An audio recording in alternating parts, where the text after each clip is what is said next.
Good evening, everyone. Welcome to the living room. Thank you for joining us, everyone in the room, and those of you joining us online for our annual holiday celebration.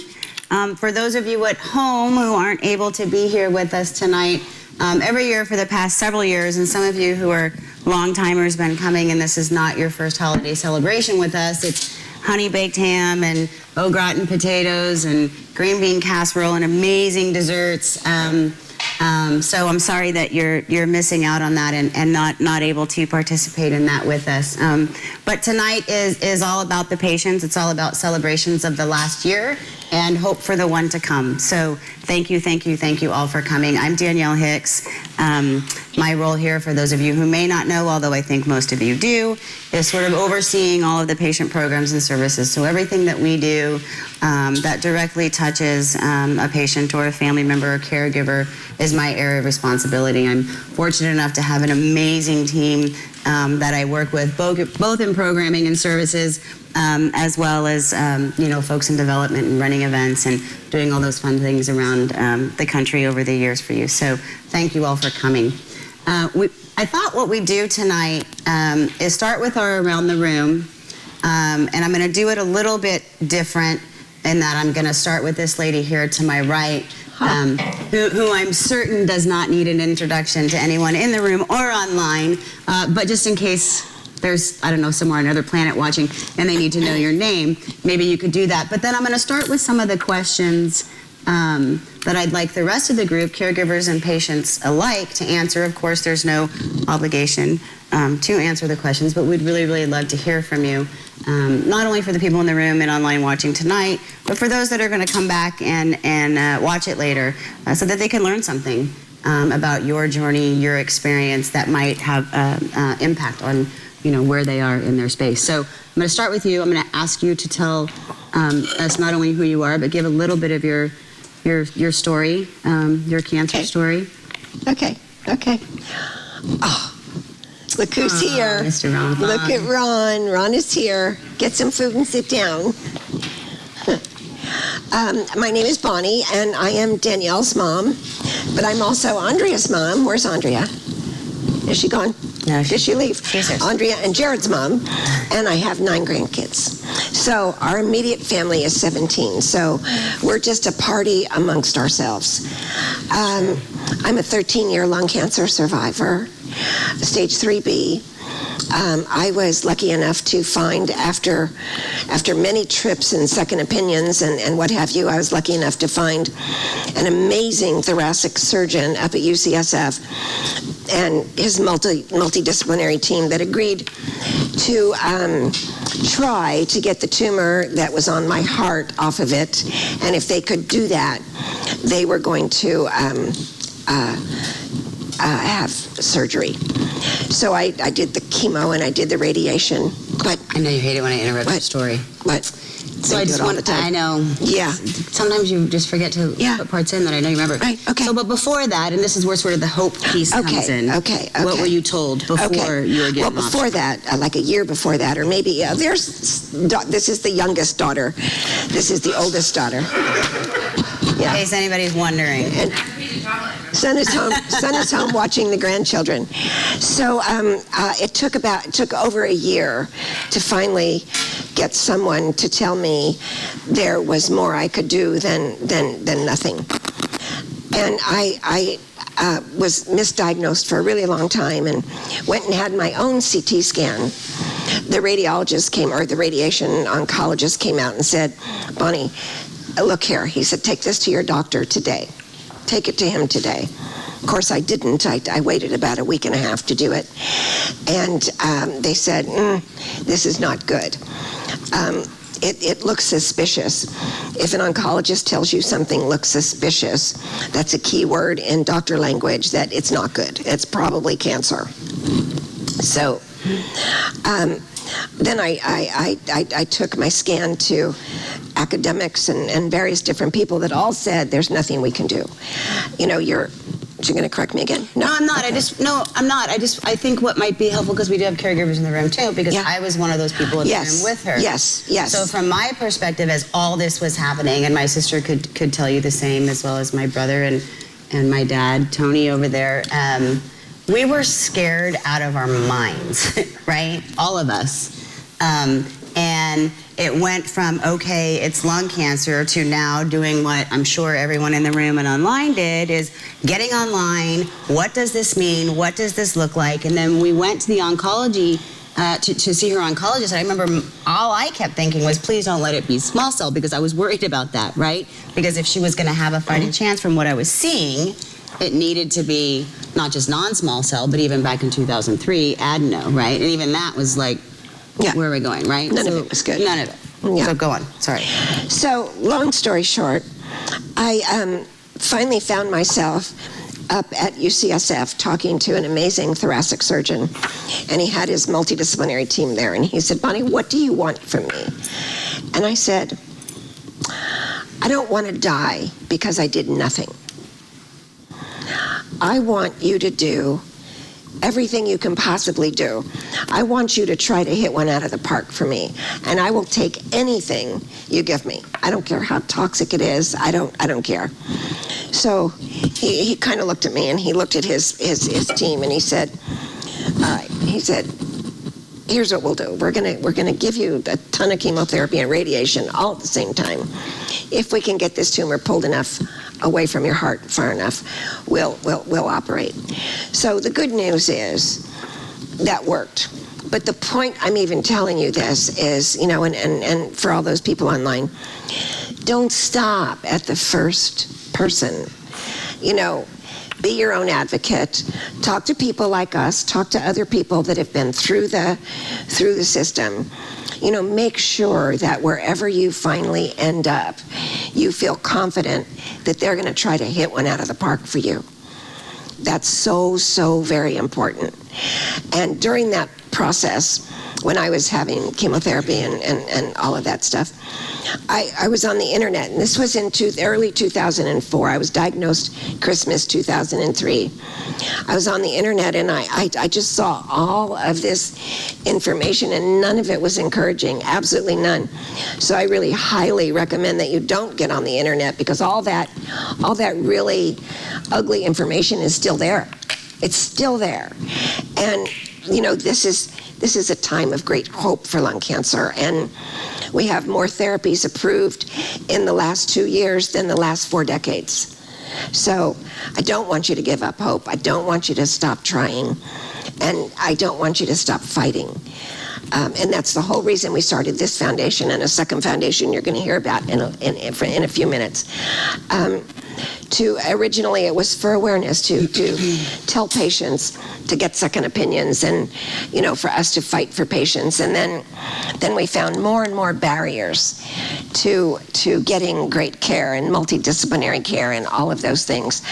So the first foundation had matured and, you know, was doing great work, and we started a second foundation, totally committed to research for all of you.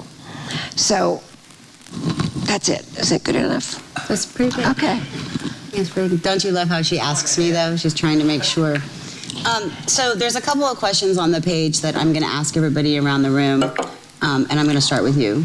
Oh, okay. Okay. So the first question is, what is one thing that you learned this year?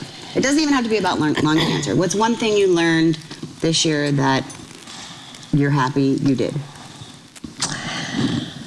I learned this year, as it related to... Anything you want it to be related to. Anything I want to say. Okay, well, Of course. Family. Family is the most important. I didn't learn this year. I always knew this. Family is the most important thing in your you know, I've had patients say, don't call it a journey, because a journey is a vacation. You know, so I kind of choke on that word now, but in where you are today and living with lung cancer. But the other thing I learned just in the last year or two, everybody understands now, pharmaceutical companies, industry, physicians, everybody understands now that patients as partners can create solutions to end lung cancer. You are all part of the solution. We need your voice. We need your time. We need your participation, whether it's in clinical trials or helping us on some of our projects. You are all part of the solution. When I was diagnosed, I felt lost and I felt intimidated. And I'm not a person that can be intimidated very easily. But I felt intimidated. I didn't ask questions. I just assumed that people were telling me, all that was out there for me. No, they get it now. They're listening. So your voice is important. And I think it's interesting because when you were telling your story, you talked about Dr. Jablon's coming in the room and saying, Bonnie, what do you want? Which was unheard of back then, right? Doctors actually asking their patients what sort of their goals of treatment were. Right. And right. Now, although it's still not happening enough, right. It's happening more and more, and that's a right. huge part that you all can play, not just the patients, but the caregivers alike, right. in engaging your physician in that conversation, saying, right. hey, we need to have a sit down about what my goals of care are, right? And their goals of care are different for everyone, but having that conversation is also important. Absolutely, yeah, absolutely, and don't be afraid to ask. So my second question, and there's only two, I promise. Okay. Is what are your hopes for 2018? Like let's look at the next 12 months, and what do you think that ALCF and or Alchemy can do to help facilitate what your hopes are? That's easy. We can start the beginning of driving lung cancer to a chronically managed disease. That's it. The beginning of chronically managing. I don't like to say the cure word. Nobody likes to say the cure word because, quite frankly, cancer is cancer, and once your body knows how to make cancer, you always have to have your eyes wide open and be aware of what's happening. But I do thoroughly believe we can chronically manage lung cancer, which you're moving your timeline closer. Yeah, we're not moving it closer, but I think I know there's a bigger chance of that happening now than ever before. And I think you've heard us, Joanne, talk about that in this meeting, and or some of our remote meetings that you may have signed in on and looking at. And David, I'm going to ask him to talk a little bit about our planning meeting and some of the. Not really refocus, but how we're rethinking about how we're doing things and what that means in 2018 and beyond. But I lost it's gone. Okay, here's the question you asked me. You said in 2018, what is the one thing? The hope. What is the one thing that you think is going to happen? Yeah.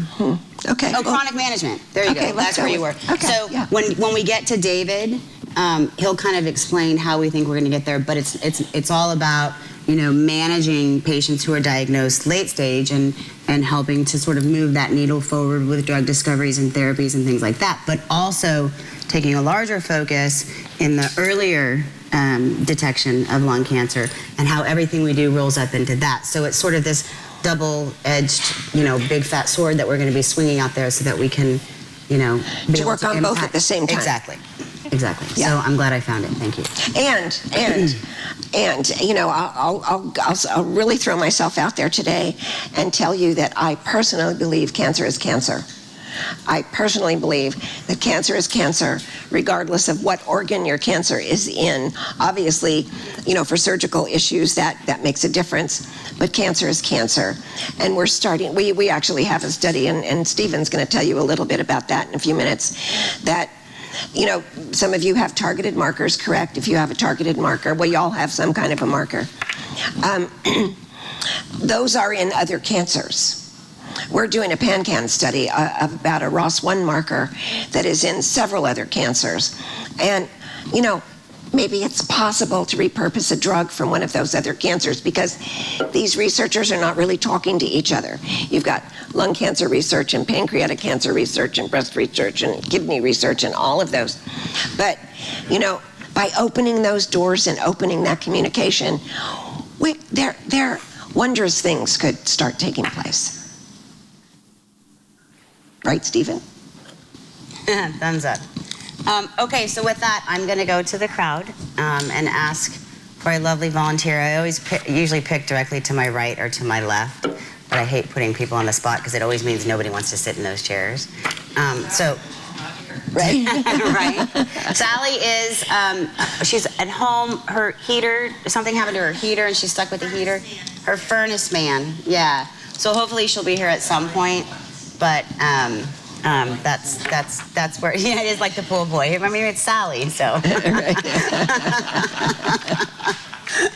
She's probably watching and going, Right? oh my God. Right, right. Yeah. So any volunteers? Anybody want to start? Okay, Thanks, Tina. Tina. And I'm going to ask you the same 2 questions. Okay. You're going to ask me those questions? Yeah. I'm going to have to think about it That's for a okay. while. I might have to get back to you later on Okay. that. My name is Tina. I was diagnosed in 2010, and I'm very happy to be sitting here in 2017, almost 2018. I was diagnosed with 3B, adenocarcinoma, non-small cell, and I tested positive for EGFR from right at the beginning. They were able to test a lymph node in my neck, so I didn't have to do a whole big biopsy kind of thing. But I tested positive for EGFR, and they said, this is a really good thing, and all you have to do is take a pill the rest of your life, and it would be a really easy thing. And I just thought, wow, this is really good.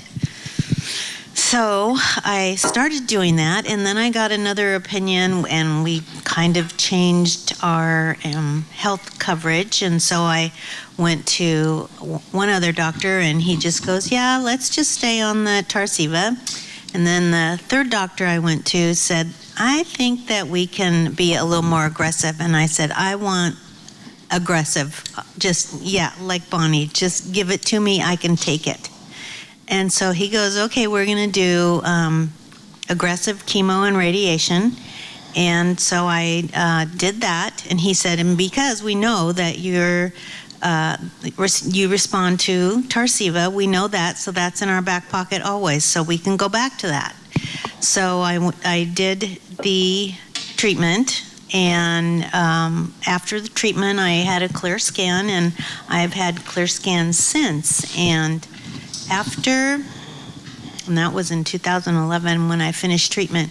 After my clear scan, though, he said, since we know you respond to Tarceva, let's just take it for a year or two and just kind of maintenance, insurance, or whatever, preventative.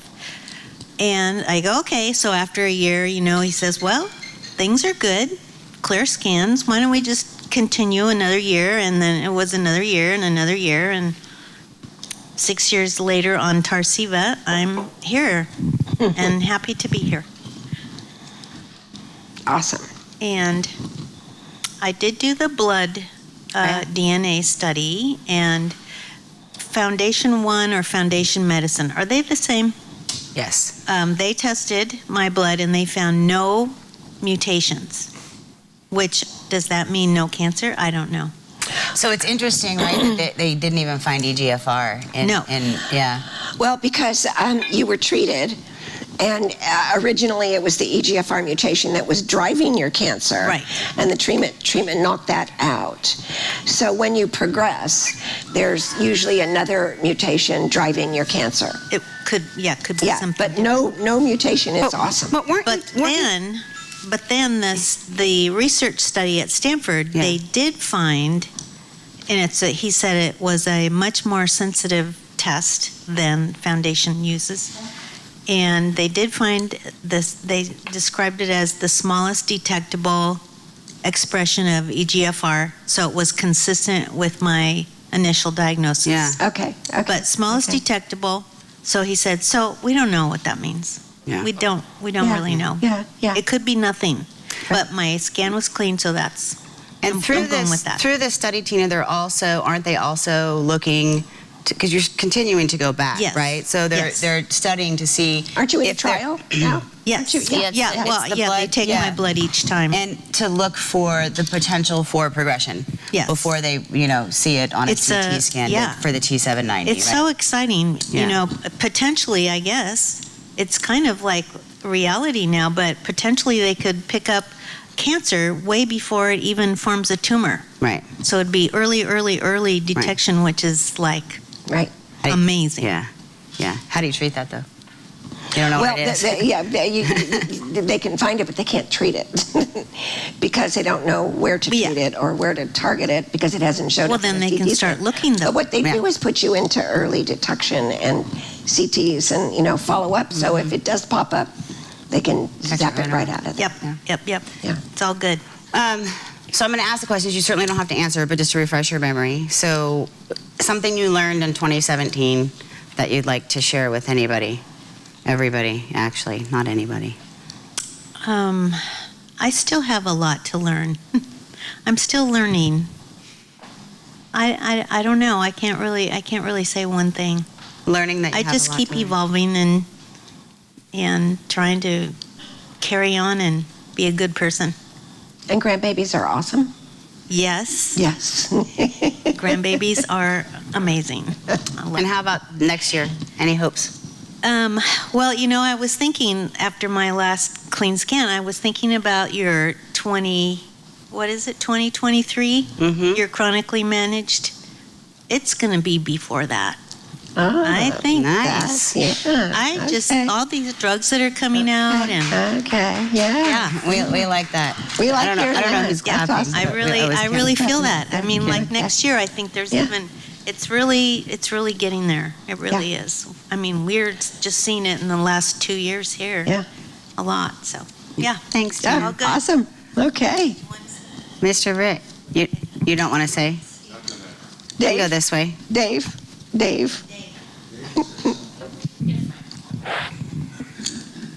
Hi, my name's Dave, and I'm happy to have my son Jesse and my wife Barb with me tonight. Barb was here last month for the first Yeah, time, yeah. joining me. She's usually not available on Tuesday nights, but the last couple months she's been around.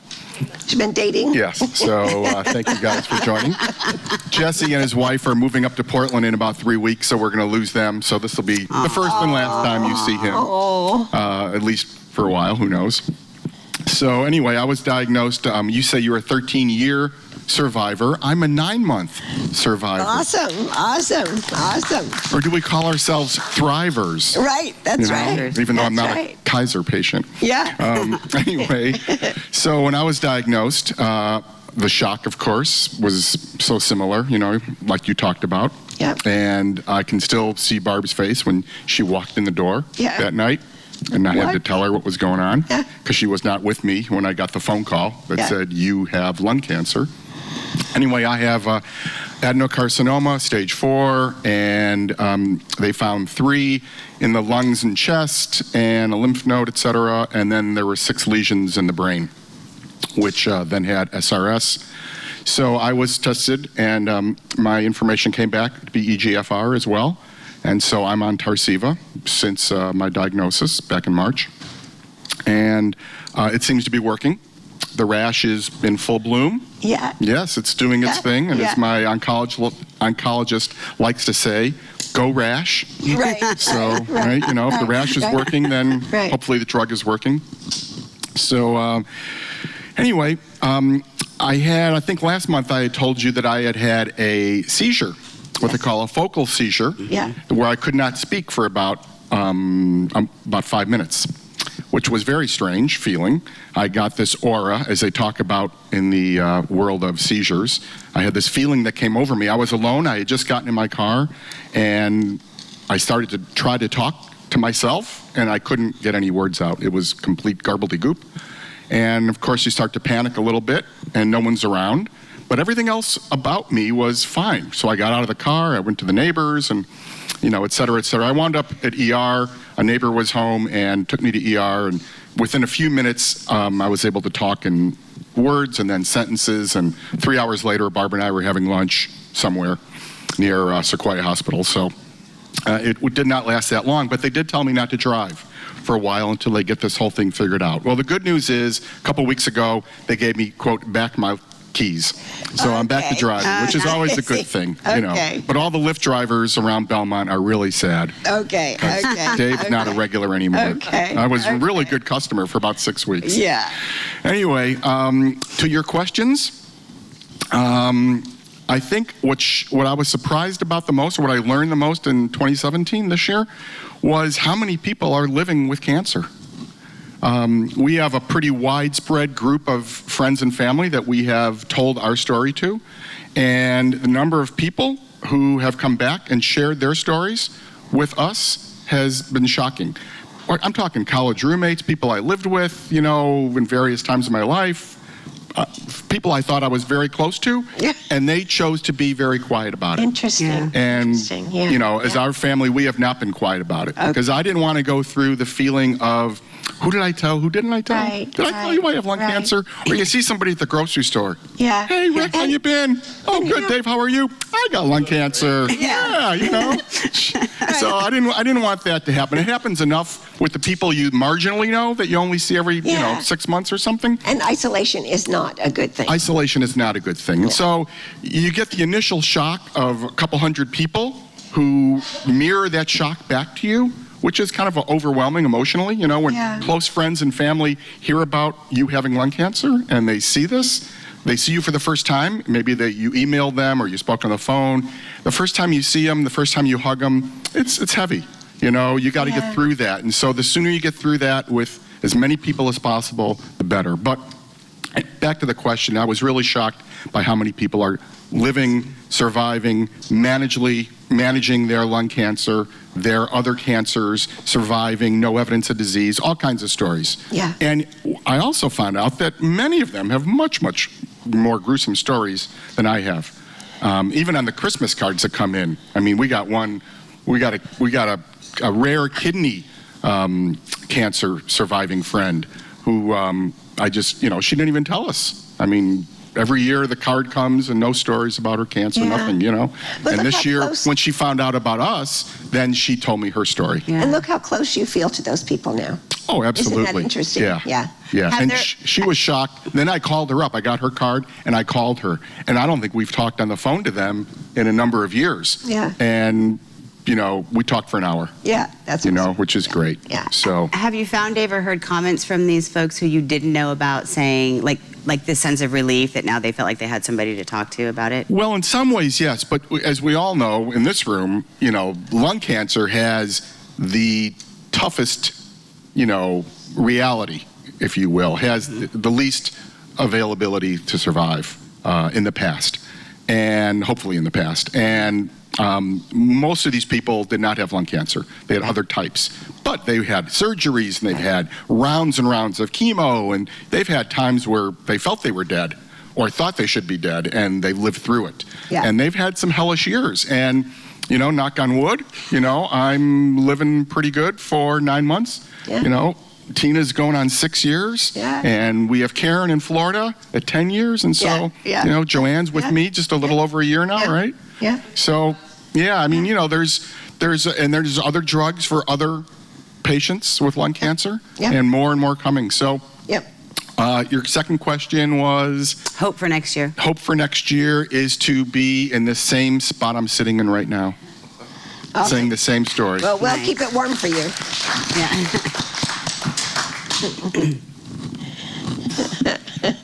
My name is Fred Palmer. I was diagnosed with stage 3 lung cancer in October of 2013.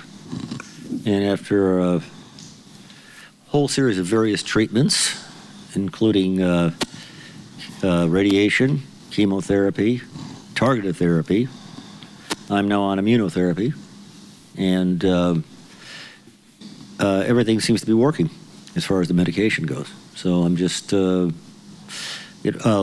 forward to having it to continue to work in the coming year, and hopefully doing something a little more exciting now that I'm recovering from all that year's worth of chemotherapy I went through. So I really want to get out and start doing some things. What I've learned over the last year is I'm on the right track. There you go. Yeah. Yeah. So that's about it right now. Hopefully things won't change very much. It's awesome. Perfect. Thanks, Fred. Awesome. You share it with your partner there. I like the color. Hi, my name's Rick. Yeah. I was diagnosed in February of 2015 with stage 4 adenocarcinoma, being treated at Kaiser. I had no symptoms. I went in for a different ailment and ended up getting a CT scan looking for a blockage in a vein in my arm, but then they found the mass in my right lung. I had my lymph nodes affected, and my adrenal gland had a tumor on it as well. I went through 12 months of various chemotherapy regimens, and at the end of that, my scans came back clean, and I'm currently no evidence of disease. So I've been NED for 19 months. And so during that first year, it was just going through treatment. It was, I had to turn my life, everything else was just on hold and just worrying about going to appointments and chemo every 3 weeks and such. So with that, I ended up going on disability and ultimately retiring from this. So what I've learned in 2017 is that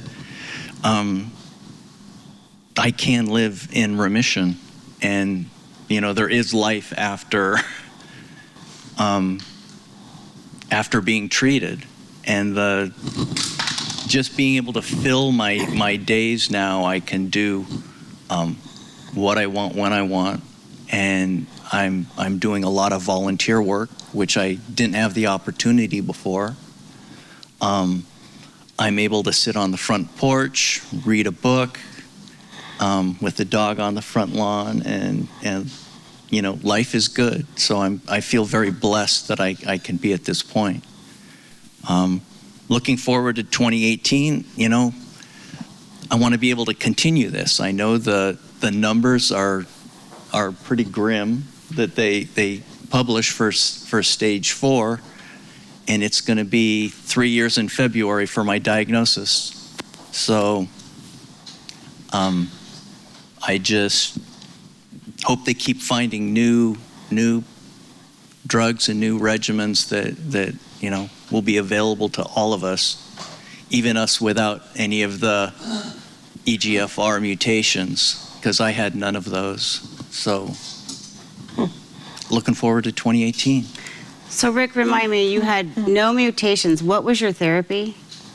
I had carboplatin and Alimta, and then Alimta only, Maintenance. and then one of my my adrenal gland stopped responding to the Alimta only, and they were, since my lung and lymph nodes were under control, they were able to do surgery on the adrenal gland.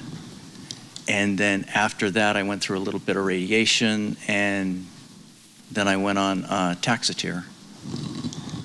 So Wow. it's just all straight chemo. Yeah. Yeah. And did you have genomic profiling? I did. And did they find nothing? Did they find Nothing. KRAS or nothing? Nothing. Nothing. Huh. Yeah. Wow. So, Huh. and I've spoken with them since, and I've got the paperwork to submit to Foundation Medicine to have them, because they said it's all digitally recorded, so Yeah. they can run my results through, what the database is today, Interesting. to see if there's to see if there is a new- marker that they missed, that's new, They like weren't maybe an looking for. NTRK or something like that. Yeah. Right. Okay. yeah. Okay. So, We'll be interested to hear. Yeah. The other thing when that they I'm do that. trying to That's find good to out do. is that I'll talk to you guys next year about is I feel like I'm in a unique position in being in this remission, but trying to get into a clinical trial of sorts, because it's after chemo, currently NED, but would they want to see anything, looking forward as to, when recurrence may occur? Well, it's going to be interesting to see what your we'd like to see it too, your original test results. There's something there. There's definitely something. Yeah, and we can talk about it, and when Stephen and Alicia come up in a little bit, maybe talk a little bit about some of the studies and sort of the liquid space that are going on out there. Because I went on that antidote.me site, and it still comes back with 20 or 30 different trials that are out there that fit it, but I want the filtering to go down a little more specific so that it can narrow it down better. Yeah. Yeah. So, Interesting. okay. Great. Very cool. Thank Very you. cool. Thank you. Thank you. Hi, I'm Robert. I'm here with my wife, Joanne. She's hiding in the back there. Not hiding anymore. Not anymore. I was Good. diagnosed with stage 4 in May of 2014. I've done the Remember. typical chemo and radiation, and was pretty symptom free for a while. Then we started doing like spot treatment with CyberKnife. Chirogenics actually froze a tumor, and I saw my doctor today, and he said, you're like 1 in 10,000. You're a little bit of activity in one spot that they've treated before. So we'll go see my radiologist and see if they actually want to even treat it. Said really nothing to worry about, and see me in 6 months. So I think I've learned to be more open with having cancer. I didn't tell anybody about it, other than who I just had to, but hell, now I'll tell anybody that listens. Most people don't Elevators. care. Next year we hope to do some traveling and Okay, just good. enjoy Awesome. life a little bit more. Yeah, awesome. Right. That's great. Thanks, Robert. Ron, do you want to talk at all before I jump over here to Joanne? Or do you want Joanne to go first? Okay, yeah, you guys will grab the mic. Okay, well, is it on? Yep. Yeah, it's Is it on. Just put it close to your mouth. Okay. I was diagnosed in September 2016. So as Dave said, I'm a 15-monther. I am also among what seems to be a majority who was diagnosed at stage 4 because of at least a year-long series of misdiagnoses. And I always make a point of that, hoping that somebody's listening somewhere who will start to pay attention to lung issues before you've been coughing for a year. And in fact, the article you just sent us about, what was her name? It starts with a B. Anyway, she was even coughing up blood during that, and it still took over a year for her to get the right diagnosis. Yeah. Anyway, when my diagnosis... Do you know why that is? Because physicians say, do you smoke? And if you say no, then they stop looking. Well, I even said yes, and then how long ago did you stop? 30 that's years even ago. Worse. That's even worse. So, anyway, that's water under the bridge. My primary physician was very sorry and in tears, but she's no longer my primary physician. Good. The good news is, as someone else pointed out, if there can be good news about this, is I was diagnosed with non-small cell adenocarcinoma with the EGFR marker.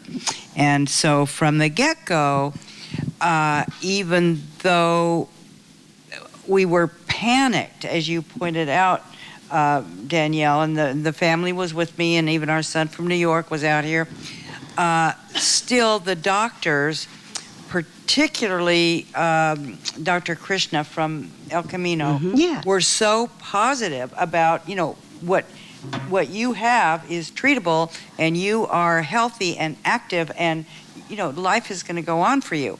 So we did have nothing but positive and hope from the beginning.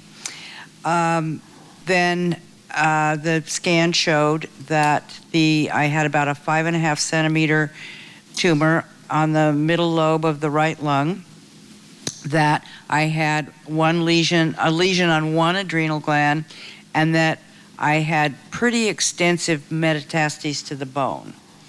And that had manifested itself in shoulder aches and pains and neck aches and pains that my doctor was giving me exercises for. Anyway, so I was put on the Tarceva, and immediately all the symptoms went away within 2 weeks, the cough, the aching, the everything.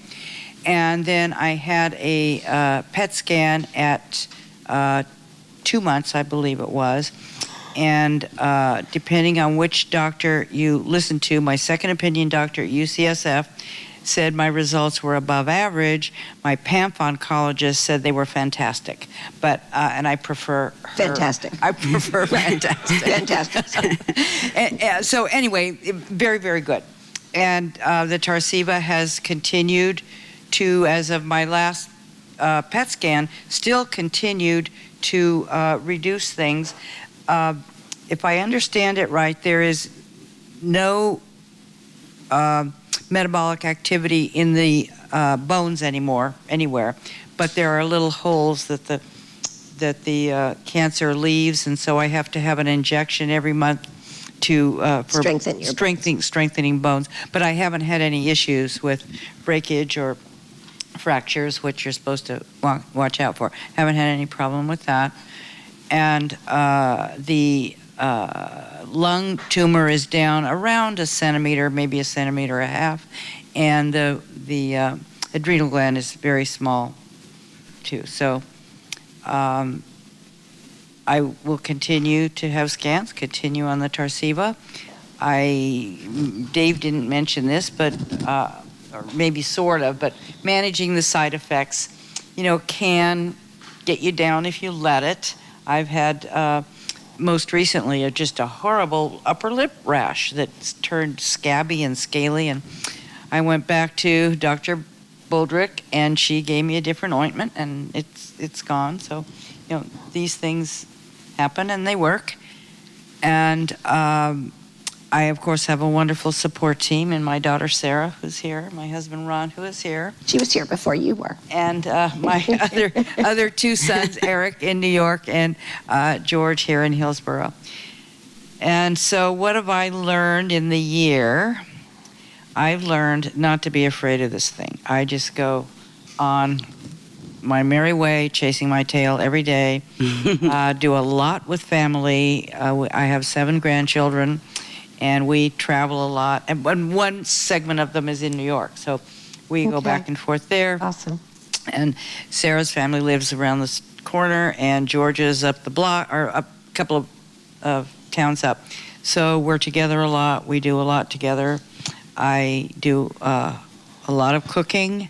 I mentor College of Marin transfer students, helping them transfer to their 4-year universities. And I guess what I've learned is you just don't skip a beat. And you don't pay attention to the statistics. I think other people have mentioned that as well. And what I hope for 2018 is it culminating right on this couch, as Dave said, with things having been a good year, as active as this year, and along with others who have mentioned, I hope for further progress toward the management side, and further progress toward the immunotherapy, which I read more and more about, and also toward the liquid biopsy. In my case, it would be to detect progression. And so I watch all those things, and that's what I hope. Can I share something? I have to ask the boss. Absolutely not. Okay. She said, okay. I heard something that was very, very prolific about a year ago. And it's, if you reach back for yesterday, you invite depression. And if you overlook the future, you invite anxiety. So the very best thing you can do is exactly what you're doing. You're living your life. You're not skipping a beat, apparently. And that's what we should all do, whether we have cancer or not, right? Well, and you know she's not skipping a beat when, as she's telling her story and how busy she is all the time, the husband's still next to her rolling his eyes. Right, exactly. Exactly. Because Ron's just like, oh, here she is. Yeah. Right? Yeah. Does he grab the mic, Ron? Sorry.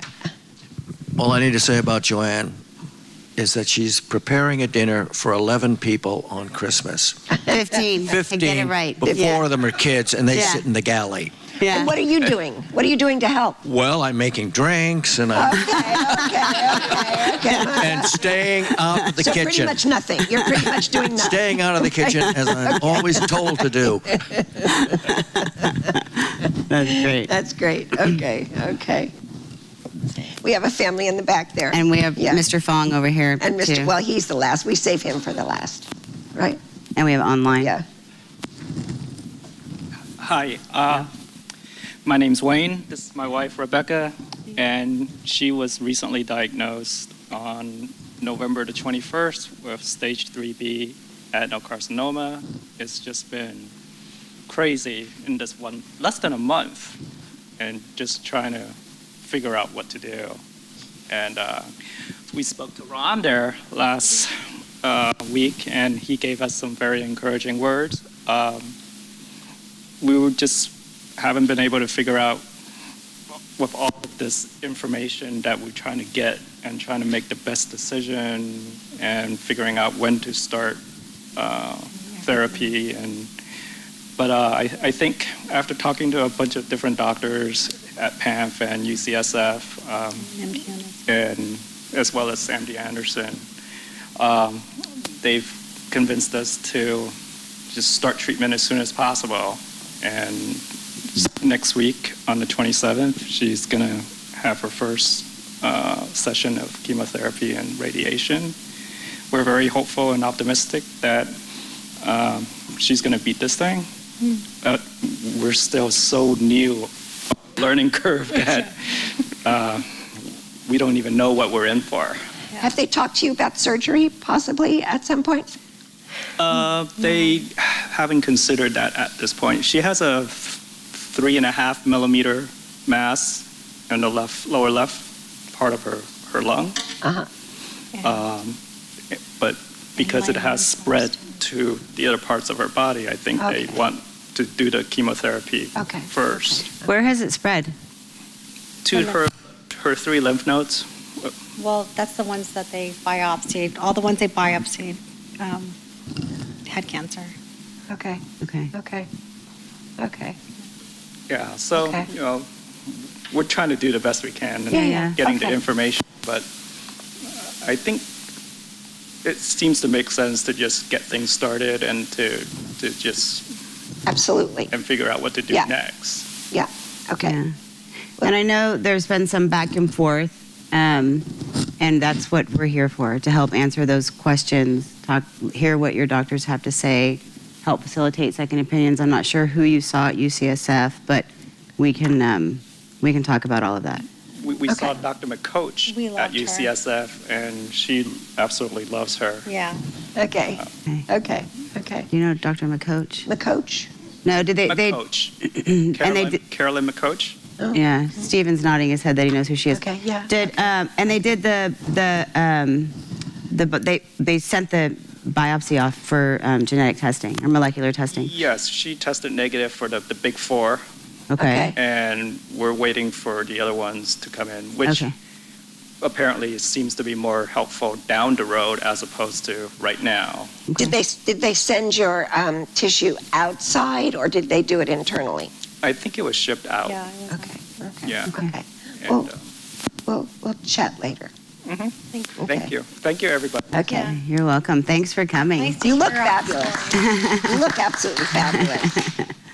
Thanks for coming. Okay.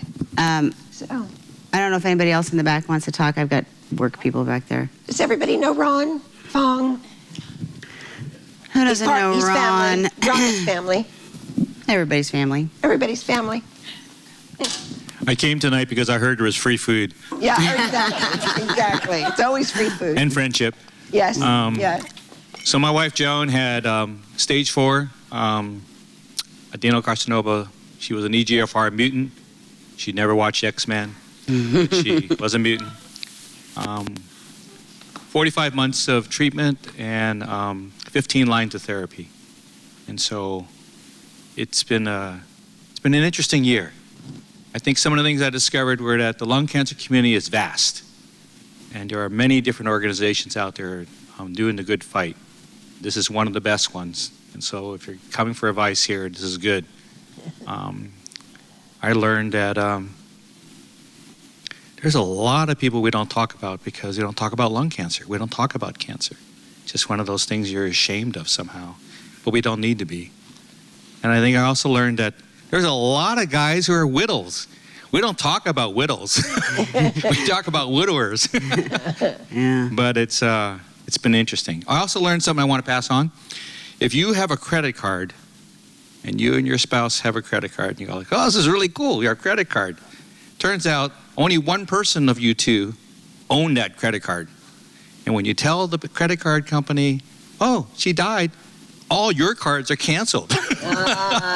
Without notice or warning or anything. It's just like, too bad. Well, Ron, if you're the guy, that's the way it should be. That's right. Yeah. And all that debt is her debt, not mine. Right? So make sure you get a credit card where you're the primary as well.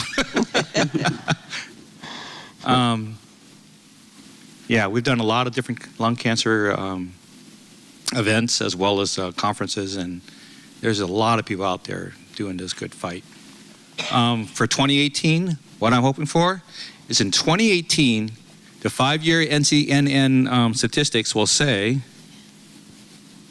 lung cancer survival rate for 5 years is looking pretty darn good, because in last 5 years, we've had an amazing amount of people jump onto these new targeted therapies.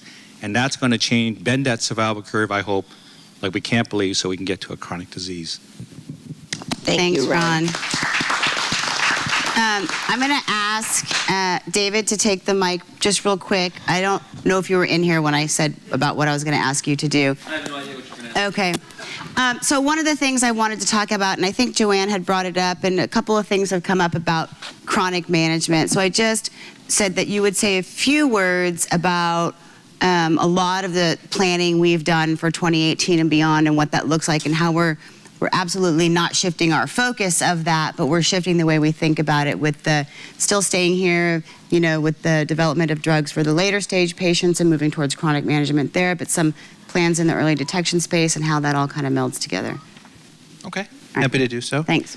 Before I do that, I just would like to thank all of you for being here, obviously, and for all of your support for the year. It's a pleasure to see all of you month after month. Raising my hand like Continue a compass meeting. to want to see you month after month, and certainly welcome to our new guests. We're sorry to make your acquaintance because of this reason, but we're glad you're here to get the support and learn from these other amazing people, so welcome.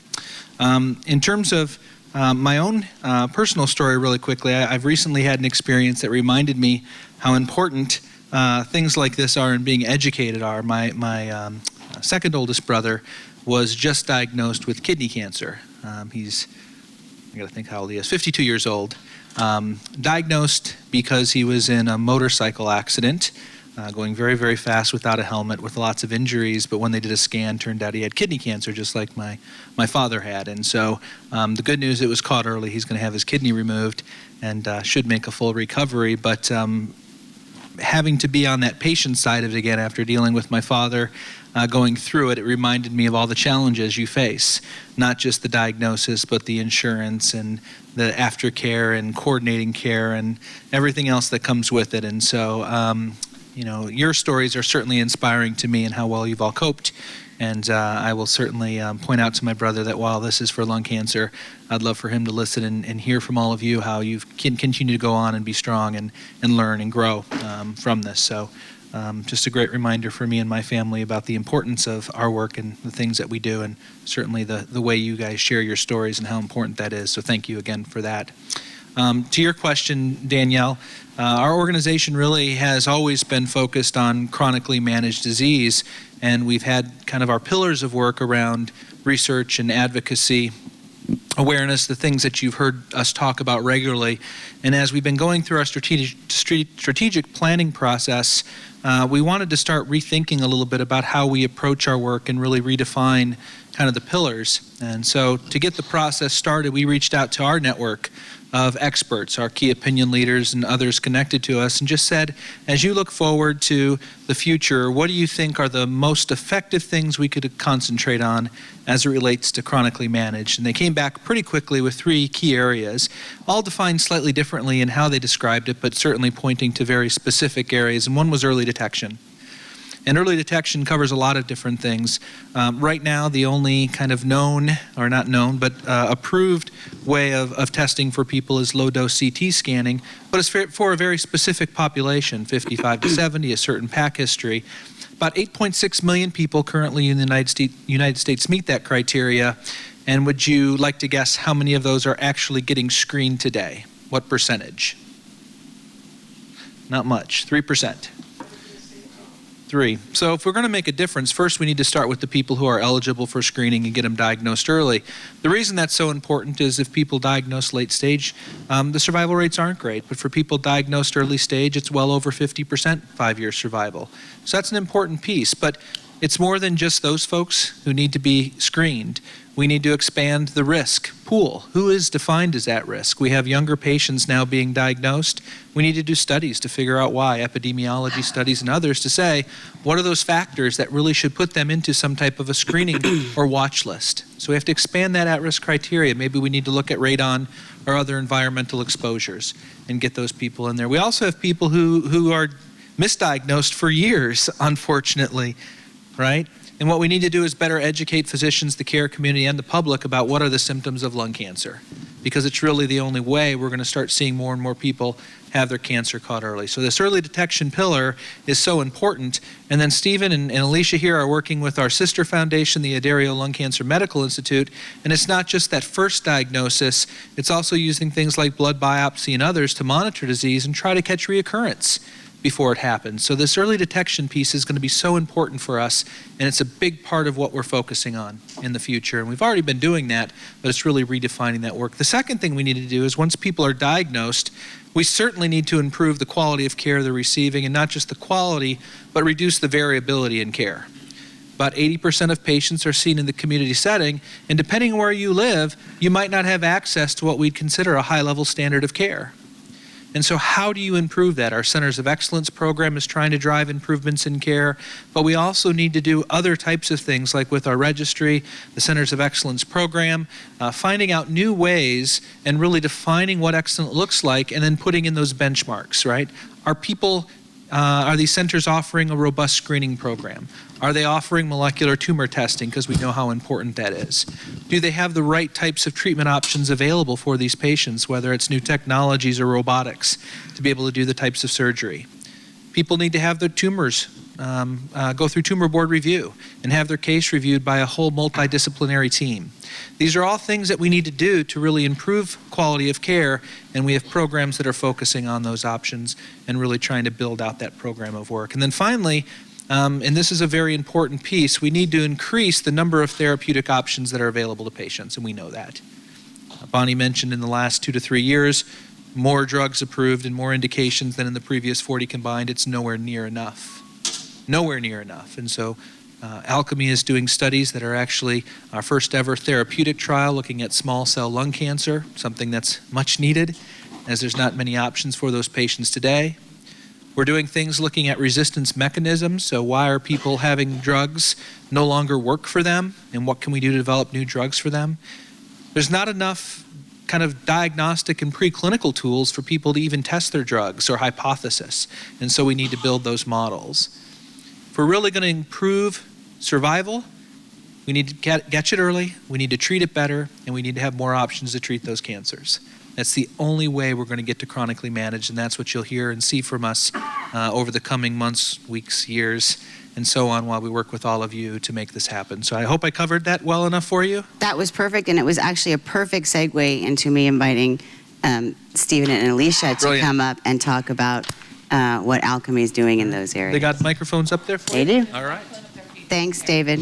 And I didn't, I made the mistake of not asking David for the new folks in the room, anybody online, anybody that's going to come back and watch this, to introduce himself as who he is. So he's David LeDuc, and he's the executive director of this crazy place, and this family and our extended family. So he's the guy at the helm making sure that we're all doing all of the things that he just outlined that we needed to get done. So thanks, David. And with that, I would, most of you in the room that have been before know who Stephen is, because Stephen has come in and spoken, but I don't think any of you have met Alicia. So I'm going to ask you guys to just do quick introductions on who you are, and then jump into some of the things that Alchemy is doing. As Danielle said, many of you have already heard from me, so I'll be brief. I'm the president, I have the honor of serving as the president of Alchemy, the Adario Lung Cancer Medical Institute. And you've also heard me say before that Bonnie is nothing but an overachiever and founded two rather innovative organizations. And we're proud, as David just summarized, to lay out a framework for how we're going to get to that chronically managed land point. A lot of people are working in different areas, focus on point solutions. We actually, together with a lot of smart doctors, developed a framework and a pathway to get there. And many of the studies we're taking on, and I'll switch to Alicia, are very innovative, meaning nobody else is doing it. And why is that important? Because a lot of studies would not have happened unless you have a patient centricity, a voice on it, and a willingness sort of to break or upset the status quo. We heard earlier patients looking for early detection markers in the blood. We're launching 3 liquid biopsy studies that we developed and will be launching in the next 2 months, within the next 2 months.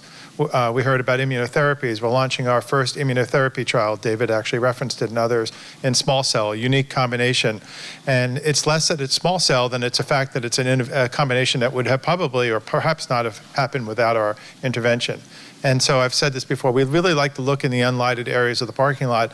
And the reason we can do that and the reason we do that is because of all of you, where we hear about all the challenges and the frustrations and the ups and downs, but above all, the need for action. And someone earlier said, how do we want to be measured? And we don't want to be the biggest lung cancer foundation or the most famous. We want to be the most impactful. And every day, every month I come to these meetings, I say, this is why we're working so hard and dealing with, no offense to any attorneys in the room, dealing with attorneys and arguing over ends or ors and buts, when the reality is all we're doing is wasting time. And the good news is we're getting there. We are getting there. We've talked about this before. We go to the annual meeting, the American Society of Clinical Oncology and AAC. There are a bunch of annual meetings. And lung cancer is now forefront in terms of progress. New drugs, Bonnie's talked about this before, the number of new drugs that are approved. And what we're trying to do, to David's last point, was to really focus all our efforts, both organizations, to achieve that goal, chronically managed. And whether we take a slices of the pie approach, looking at EGFR or ROS1 or whatever it is, but there are many cancers, as we heard before, that do not have a molecular driver. So what's going on in that space? And so whether we're looking at liquid biopsies or creating new animal models for drug development or new drug trials, or understanding the epidemiology of young lung study, which is building on the genomics of young lung study, all of it has one ultimate focus, which is to better understand the disease and with very smart people, very smart companies, develop these products and get them to you as quickly as possible, so that there are so many arrows in the quiver. We heard Ron mention that his wife, Joan, had 11 lines of therapy. I don't know how many individual items or arrows were in that quiver, but 10 years ago, there would probably have been 2, 1, 5, I'm not sure. Now we could potentially have dozens of arrows in the quiver to aim at this nasty disease. And so the sense of hope and progress is not pie in the sky hope. There are really smart people working on this. And to Bonnie's credit and the Adario family, the extended Adario family, we put this all together for one benefit, is to advance this. And I think we're very proud to have gotten there. I'm going to hand the microphone over to Alicia. I just want to say one thing. Alicia and I have worked together in another cancer and this cancer together basically a total of 10 years. And we've seen a lot of progress going on in that cancer, and we're seeing even more progress going on in lung cancer. And so I'll just turn it over to Alicia and let her talk about herself and, more importantly, what we're doing. Where do you live? Where do you reside, Stephen? I live in Connecticut, but my heart is here. If I could afford to live in the Bay Area, I'd be here. But working for a nonprofit and living in Connecticut, where I have the pleasure of having 2 acres of land and lots of trees, that could never happen out here, I guess. But so I live in Connecticut, and there's a theme here. A lot of us live elsewhere, but again, our heart and focus is in this room and what we're doing together, the 2 foundations. Good evening. My name's Nurse Alicia, and it is my joy to work with the Addario Foundation and the Lung Cancer Medical Institute and the individual physicians and researchers to bring ideas to life and to manage those clinical trials on a daily basis. So some of you may interact with me, if you haven't already in the past, maybe in the future, because you've decided you are interested in one of the Alchemy clinical trials. You want to learn more, you want to enroll in that study, and then on a day-to-day basis, you would interact with me. One of the key learnings I have experienced as a nurse, I have 22 years experience in oncology care and in research, was to be presented to Bonnie Addario, who came before me and said, we have to do it better, we have to do it faster, and that means you're going to have to do it differently. So you're going to have to think outside of the box, think outside of a clinical trial only happens in one institution at one time with one patient, and you're going to have to bring that to everyone. So we had to internally look at our FDA guide our regulations via the FDA. How do we push that envelope? How do we reach more patients? And it's not just communication, but it's, Alicia, build the logistics so an individual living in Kansas or Nebraska can participate in a study that is happening in California. And so I have the joy of being the person behind the scenes working with all of those physicians to say, we're going to do it better, we're going to do it faster, and we're going to touch more people with it. So that's what I do at Alchemy. That's all. That's it. That's it. I got nothing else. Well, they're actually being shy. They have how many projects on the map for this year? So there are 8 in the pipeline that are 5 of which are coming to fruition in January or early February. One of those, as Stephen was speaking, is the first ever treatment trial for small cell lung cancer. It's a phase 2 study, and that will be nationwide. We have 6 institutions as of today that are interested, and that's growing. We have 4 other studies that are in the realm of liquid biopsy studies, early stage and later stage, and some of those studies will be available across the country as well. And then we have a collaboration with a really interesting group of individuals, Ross Wonders, in which internationally we are going to be able to collect tumor tissue and build PDX mouse models for research purposes. So that's really exciting because not only were we able to influence care research here in the US, but also on day one in England, Israel, and Canada. So to be able to bring the international flavor, because this is an international organization. So our studies have to think outside of the US borders. And it's a pan-can study across tumor types. It is, and we were talking about this earlier. 22 years in oncology care, it's really interesting to understand that cancer, when it was first discovered in humans, we would say the human body had cancer. And then we moved on to organ-specific cancer, breast, lung, kidney cancer. And now with the advent of molecular testing and the identification of rearrangements and mutations, we're now talking about individuals that are EGFR positive, ROS1, T790. So we're now thinking, and you as patient populations are now thinking, it's not lung cancer, that's where it is, but I have an EGFR mutation or I have a ROS1. And individuals across multiple diseases are saying, hey, I have ROS1, let's do something. Let's band together and let's drive research in ROS1, this mutation. That's tremendous. That's a tremendous, in 22 years of my care in oncology, to see that transition. So to look forward 5 years, where are we going to be in 5 years? Right. And someone over here said it, that it's going to happen a lot earlier than 2023. We're going to meet your goal of a chronically managed disease before 2023. And I have to say, I sat there and said, oh, amen. Yeah, we are absolutely going to reach that because I know how hard we're working. And it's not just us. I mean, it's the entire community that's working in this direction. I think one of the things Alicia said that and this is not about, this is going back to something you said earlier about, or Alicia said it about mom saying better, faster, whatever. Yes, and more all of it.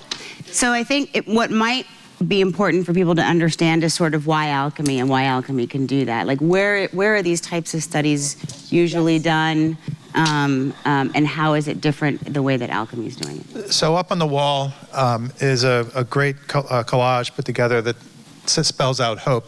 And as part of that, if you look in the top of the right part of the H is no more silos. This is the reason alchemy was created back in 2008. It was to knock down the barriers. There are a lot of, I've said it before, there are a lot of smart people working together. What's necessary is coordination of effort, pulling on the oars together. And that's, I think, one of the things that Alchemy and the Addario Foundation together have achieved in no small success due to a lot of blood, sweat, and tears, but above all, due to the moral high ground and the ability for us to reference, look, there are patients out here that are dying. The doctors know that. The reality is there are just systemic obstacles to it. So back in 2007, I believe, Bonnie and Tony and the family and the Addario Foundation convened a couple of seminars where they invited the world key thought leaders, not only from the academic world, but critically from the biopharmaceutical industry, the people that are actually developing drugs to get to the market, and challenged them with that one question, which is, if money was no object, what will it take to turn lung cancer into a survivable disease?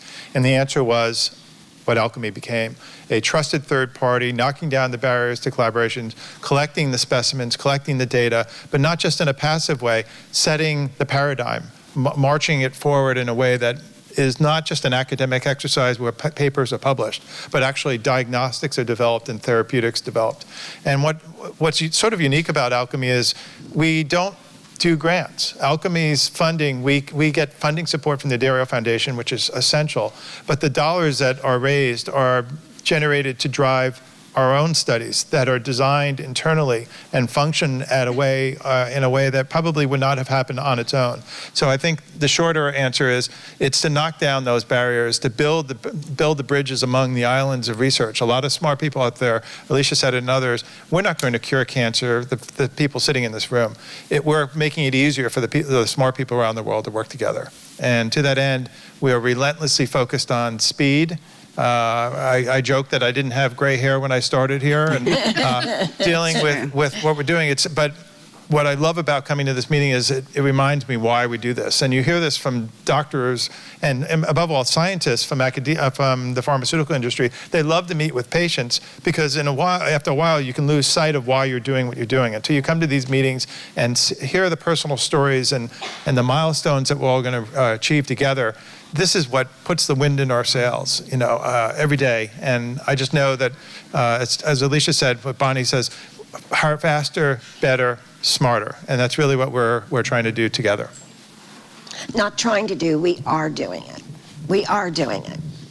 Were you going to ask a different question than that, or did I? No, I wasn't going to ask a different question. I just wanted to say that, one of the things we're involved in is working with pharmaceutical companies, helping them redesign their clinical trials. To create a clinical trial that's not going to have results for 5 years absolutely makes no sense to us. So we're helping them, ratchet that down and helping them accrue the trials so they don't have to put 2 years into the clinical trials to actually accrue enough patients to get started. That's not fast enough for us. We need these trials to start and move quickly.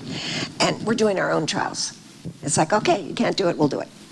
Yeah, and I think one of the challenges historically always with industry-run trials or even investigator-run trials is all these regulatory things, right, where what they can and cannot say to the patient, how they can or cannot reach out to the patient. Well, ALCF is not bound by those same sort of regulatory things. We're already talking to you guys, right? So letting you know these things are coming when we know that they're coming makes it that much easier to accrue these trials and get them off the ground way faster than 2 or 3 years that it would take to accrue, an industry-run trial? Well, keep in mind, the number one barrier to bringing new drugs and new lab tests to market is not the lack of innovation or science.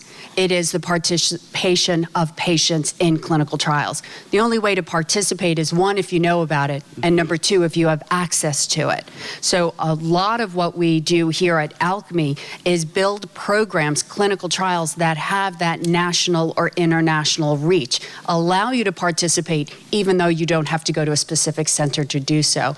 And I know, Bonnie, you have worked a lot with pharmaceutical companies driving that knowledge, telling them this is what we learned. Genomics, a young lung cancer study, absolutely incredible, pivotal. We worked with an institution that had never thought about, let's consent patients online. Let's go out and tell the community this is available to you, but how do we have that relationship with you as a patient and participating in a clinical trial? How do we have informed consent? How do we go out and get your blood and your tissue while you're out in the community? And we built all of those resources behind the scenes, and then with you communicating in advance of this study, just talking the way you do on the platform that you have. On day one, when this study opened, our website nearly crashed because we had so many folks coming to the website interested in the study. That's how you affect change. From all over the world. And we consented the patients online. We sent them a kit, no matter where they lived in the world, with vials in it to take to their physician to put their specimens in there and ship them back to the United States for the trial. And people told us we couldn't do that. And we said, but we just did. We did it. And it's changed. It's starting to change the way people are doing clinical trials. And what did the patient get back? They got a diagnostic report from Foundation Medicine that completely transformed probably many of their lives and their treatment histories. In the United States, we can complain about things, but the reality is we have access to things that many people in the world do not have.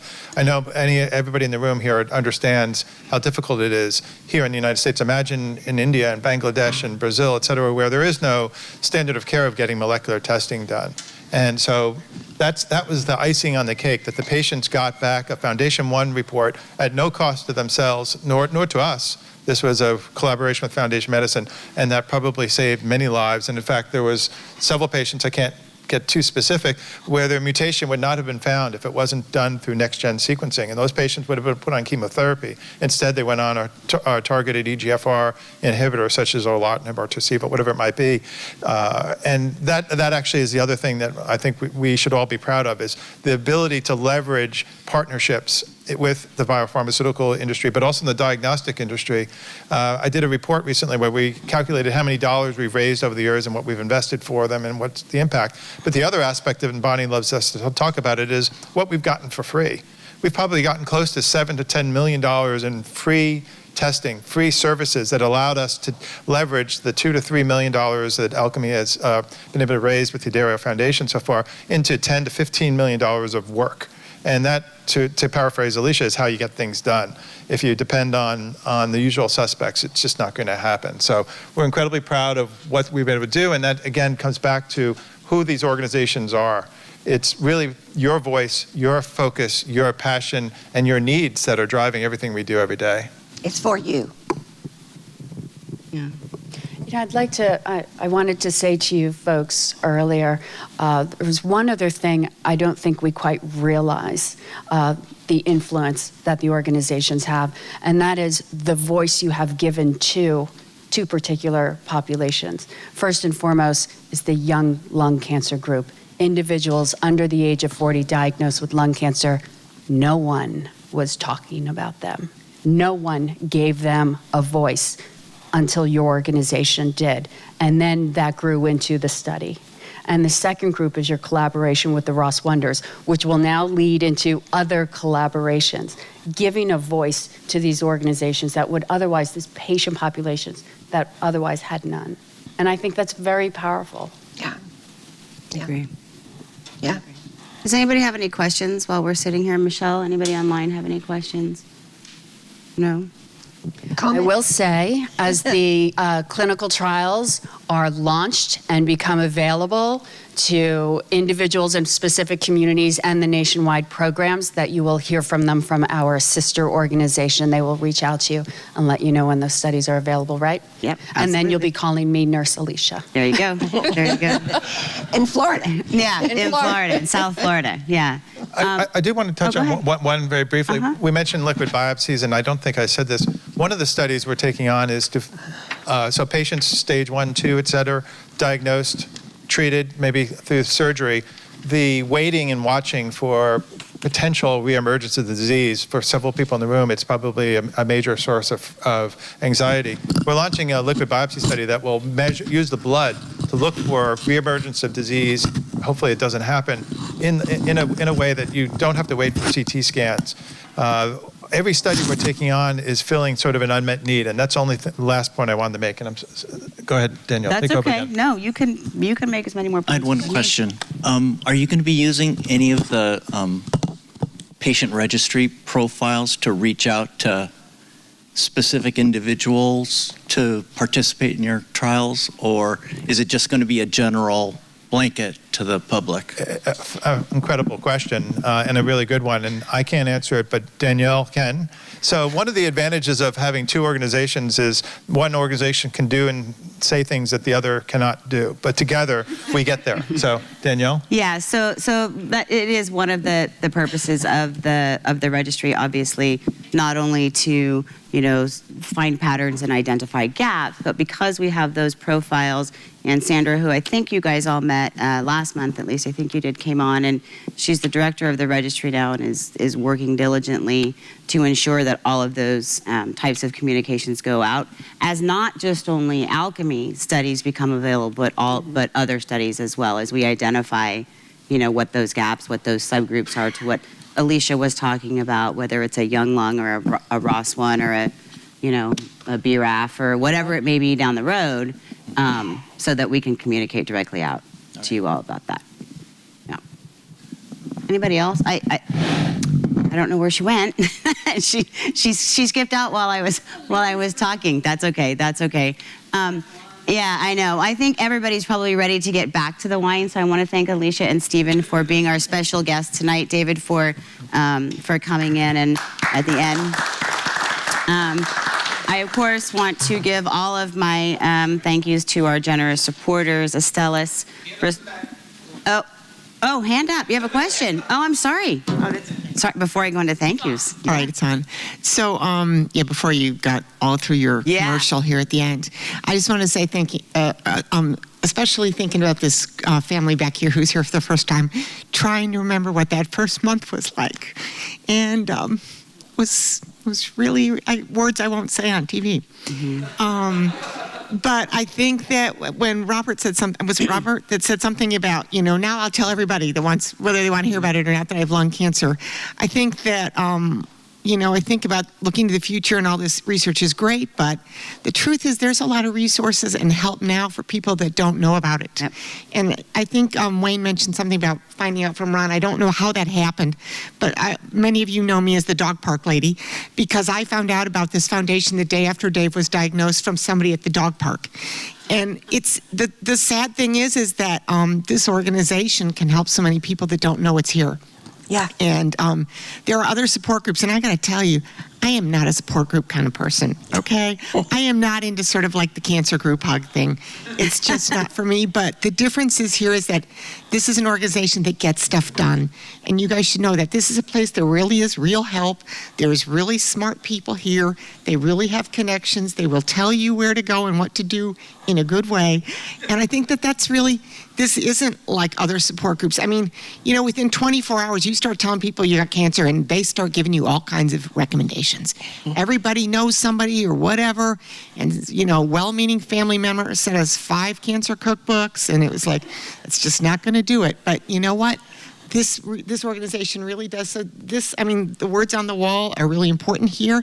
But for all of us, I also think that Robert's point is true. Is that we all need to say, either I have lung cancer, or my husband has lung cancer, or my dad has lung cancer, and the first thing people will say is, are they a smoker?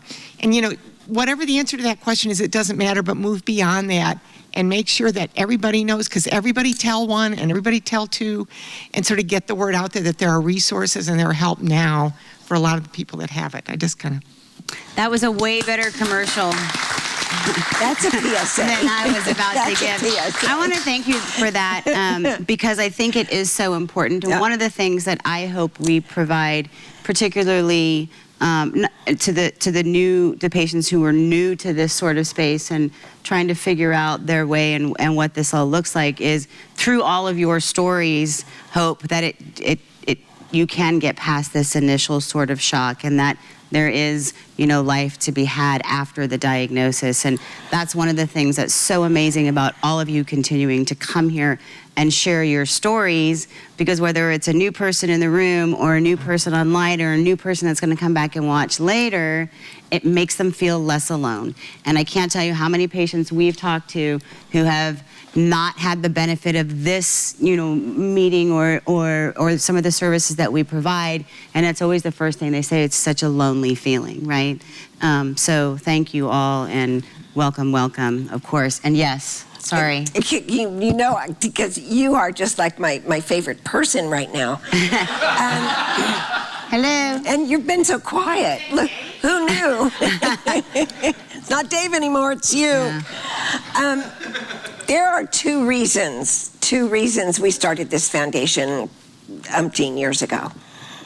One was because I had a lot of time, getting all of that treatment and the Barca Lounger time and whatever, and I was on the internet and discovered all of this stuff, and it just kept talking about smoking, and then I thought, oh my God, there's a stigma about this. And then I saw the most amazing, keep looking, keep, researching, because I had a lot of idle time. And then I don't even know how I happened upon this, but there was a quote by Robert Kennedy, and he was talking about the immigrant farmers and Cesar Chavez, and and the injustice about the immigrant farmers and, how they were being treated and all. And he said, if you're passionate about an injustice, then do something about it. That is the reason I'm in this chair today, because it's wrong. You don't pick and choose one cancer over another. And I want to leave you with, if people ask you if you smoke, tell them, well, you know what? I'm not sure why you're asking me that question, but let me give you some statistics. In the New England Journal of Medicine, it has an article that says it's about smoking-related diseases. Number one is, anybody have a guess? Heart. Number two, vascular. Number three, 31 cancers associated with tobacco products. And then we go on to COPD, and then we go on to emphysema, and then we go on to, multiple different things. But who cares? I thought we lived in a country that cared about all of our people. I do. I think you all do. That's wrong. I think we're starting to be able to pull away from this. But all that being said, just be proud. Just stick your chest out and say, I have lung cancer. And if they say you smoke, did you smoke? And just say, well, why are you even asking me that question? That's ridiculous. I don't even know, why are you asking? And engage them. Engage them in a conversation and get them on the team. Get them on our team. Get them on the team Cure Lung Cancer. And understand, I think, that people ask that question particularly if they are never smokers, because it gives them a sense of security to think that you have to get it to smoke, right? That they're free and clear if they never smoked. And I don't care why they ask it. They need to stop asking. I know. I was trying to just hey, suck it, AC. I'm sick of it. I was trying to bring it down a couple levels. Okay. Anybody else? Any comments or questions before I finish up? No? Are we finishing? Yes, we are. We're going to enjoy. We're going to have some dinner. Michelle went and got some amazing desserts. Michelle is going to sing Michelle's gonna little sing. jingle bells after this. Speaker that she is. I really do want to thank our supporters, and we talk about this.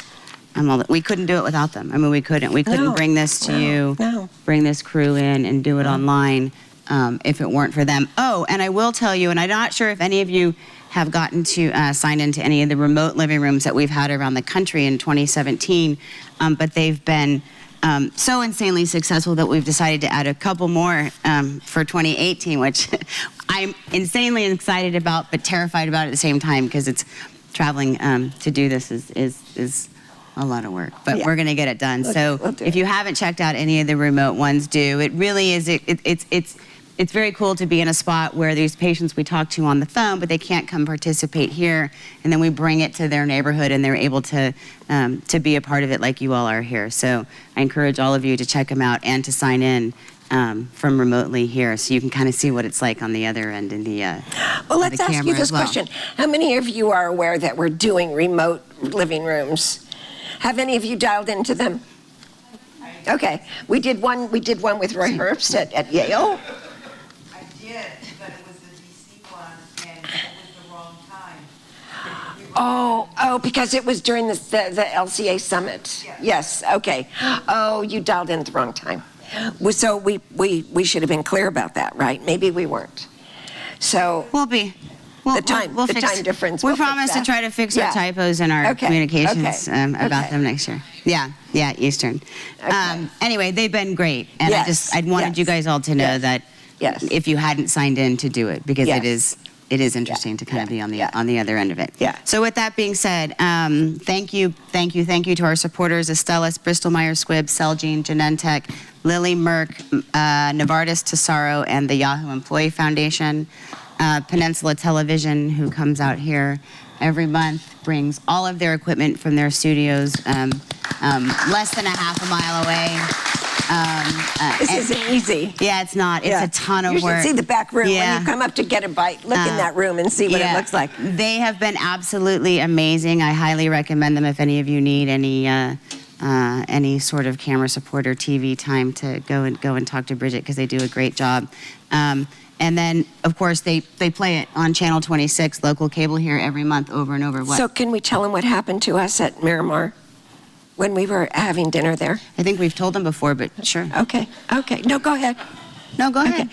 We were there at Miramar in Half Moon Bay for dinner, and Danielle and I were waiting at the bar having a cocktail, waiting for everybody else to join us. And a lady came up to us and said, "Are you the cancer ladies on Channel 26?" And we said, "Yes." And She's like, "I'm buying you a drink. Can we buy you a drink?" Yeah. And we said, "Absolutely. Yes, we can." Yeah. You're the cancer ladies. You're the cancer ladies. Yeah, we get that a lot. On television. I've gotten it at the grocery Yeah, store. right. Yeah. You're the Yeah. cancer lady. Cancer lady. Yeah. But anyways, Peninsula TV has been an amazing partner, so thank you to them. I want to give a huge shout out to Kim. Is she gone? Kim. She's hiding. So most of you know Kim. She's the lovely lady in front, and she put a lot of thought and effort into getting the honey baked ham and the twice baked or au gratin potatoes and the green beans and all of this stuff for you. And Michelle, of course, went out and got all of the desserts. And Michelle, as you guys, you baked them? No. No. I was like, I didn't think so. Yeah. There she is. So here's Kim. So a huge thank you to Kim and Michelle for the extra special tonight for this holiday. Yeah. Of course, all of the ALCF and Alchemy staff. You guys are amazing, and I couldn't be more proud to work with each and every one of you. And for most importantly, to the patients, to you guys. I've said it before, and I'll say it a million times over, for coming here, sharing your stories, and continuing to bring hope and inspiration to people around the world. So thank you all. Have a good night.